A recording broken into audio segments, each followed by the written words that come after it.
Alors il y a les traversées symboliques, donc la traversée de l'eau du Yaral, la traversée du lac asséché du Dégal, mais il ne faut pas, au niveau du quotidien des éleveurs, apporter, je dirais, plus d'importance que cela, sauf au niveau du symbole, qui bien sûr est très important, parce que des traversées, il y en a tout le temps.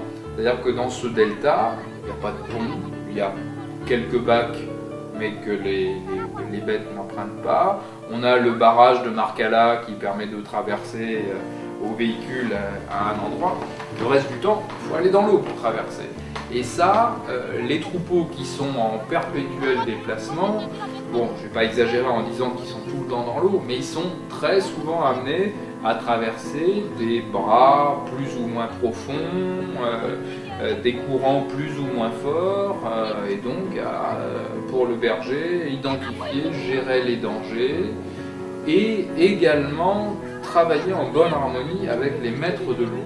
Ça, c'est un sujet qu'on ne peut pas occulter quand on s'intéresse bien sûr à ce thème des traversées, c'est que l'eau, dans certains endroits, les peuls ont des droits sur l'eau, c'est toujours la suite de cette fameuse dina de Sékou Amadou, mais d'après les rencontres qu'on a fait ensemble l'été dernier, il semble que les endroits où les peuls disent on a des droits sur l'eau, quand on parle vraiment beaucoup avec eux, on a l'impression que ces peuls qui ont un nom peul, ils ne sont pas vraiment peuls et que ce sont d'anciens bozos qui sont entrés dans la culture peul. Donc il est fréquent qu'il y ait une ou deux têtes qui soient emportées par le courant. Donc on voit d'ailleurs sur certaines images du film cette espèce de serpent de bovin comme ça. Donc bien entendu le serpent, cette colonne vertébrale, épouse un peu la force du courant et correspond à la position que les bêtes ont en luttant, ces vaches courageuses, en luttant contre le courant. Ça donne un aspect graphique qui est intéressant.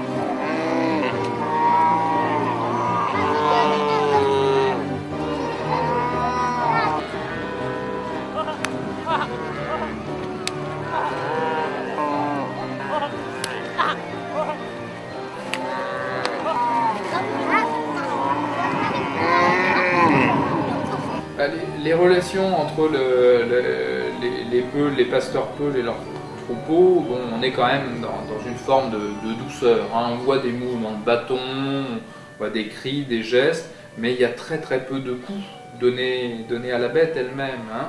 Donc on n'est plus sur la connivence, sur l'association. Tu disais tout à l'heure effectivement que les vaches restaient groupées, mais on est sur un corps social un peu de l'ordre du Minotaure. Finalement, ce corps social est moitié homme, moitié humain. C'est pour ça qu'on a une harmonie dans ce qui se met en place. Quand une vache est un peu vive, donc à ce moment-là, elle a en permanence une corde qui est souvent attachée à ses cornes et qui est prolongée par un bâton, ce qui permet éventuellement de la maîtriser avec plus de facilité quand il faut l'attraper pour une vaccination, pour une traversée, pour quelque chose comme ça. Donc on sait qu'il ne faut pas aller trop danser devant les vaches qui ont un bâton attaché. Sinon, la technique pour la traversée, elle est bien au point. Hein. En fait, les veaux, à partir de l'âge de 8 ou 10 mois, sont mis à l'eau avec le troupeau. Quand ils sont plus jeunes, ils traversent dans des barques, donc ils sont attachés avec des cordes à veau, comme ça, pour pas qu'ils risquent de sauter dans l'eau, bien sûr.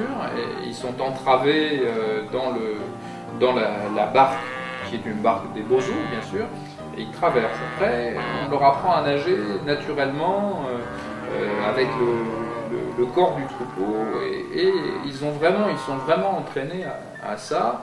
On ne va pas dans cette zone-là jusqu'à des types de vaches qui sont parfaitement adaptés aux marais, comme on voit dans certaines régions du autour du lac Tchad, par exemple, on a des vaches qui se sont modifiées avec les siècles, qui sont parfaitement adaptées à des zones ultra humides. C'est pas tout à fait le cas, mais elles n'ont pas peur de l'eau, elles ont l'habitude de traverser.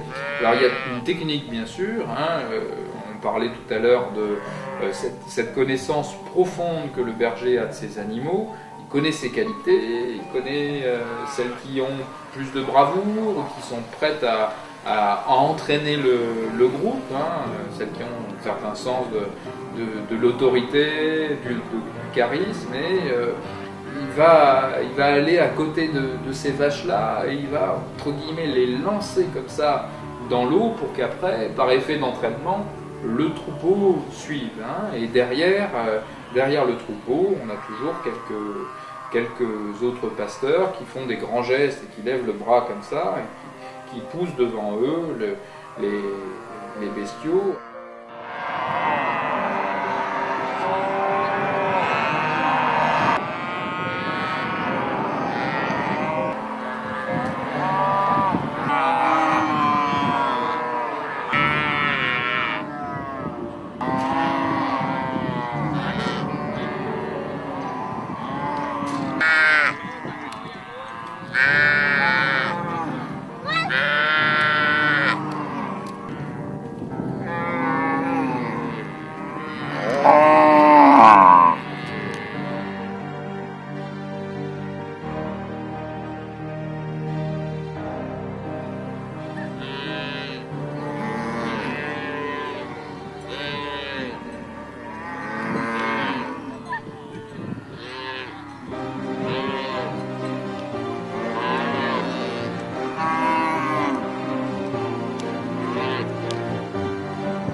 Donc pour la période de transhumance, donc pour les enfants c'est important parce que la première transhumance c'est symboliquement un changement de statut pour l'enfant. Il quitte le village, il quitte sa maman, les petits frères, les petites sœurs, et il part avec les hommes. Et ça on en a vu ensemble, notamment un qui était sur la dune avec son grand chapeau, donc c'était sa première transhumance. On a parlé un peu avec son père qui était là aussi, qui avait tenu à faire le déplacement avec lui. Bon, dans la vie d'un pasteur peul, symboliquement, rien ne sera plus comme avant. On bouge avec les autres, on bouge avec les grands, et là on devient un éleveur confirmé. Inch'Allah,